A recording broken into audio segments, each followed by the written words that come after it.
Mamrui nilikuwa class moja na Sheikh Said Al-Hassan ambaye kwamba yuko Gongoni anajulikana kule. Mashaallah. Na Sheikh Shaban yeye alifariki mwaka juzi. Ndio.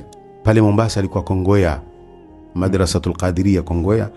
Mwenyewe alikuwa akijiita mufti Mombasa, ni jina tu lakini sasa akijiita mufti Mombasa. Ndio. Alafu na kina Sheikh Badru Khamisi yuko ni mzima mpaka sasa. Ndio. Hawa ni wanafunzi wenzangu klasi moja.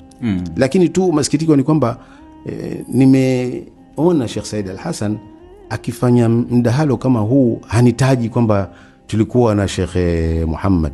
Maana zama zile ilikuwa anajulikana Sheikh Muhammad. Mimi naitwa Muhammad vile vile, Muhammad Hassan.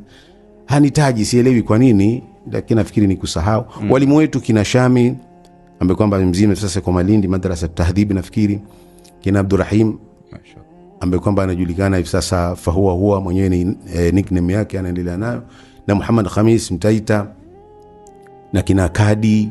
Hawa walimu wetu. Kwa hivyo nafikiri hapa ninakomea Mamrui. Sasa ukitaka mengine pia nitakwambia.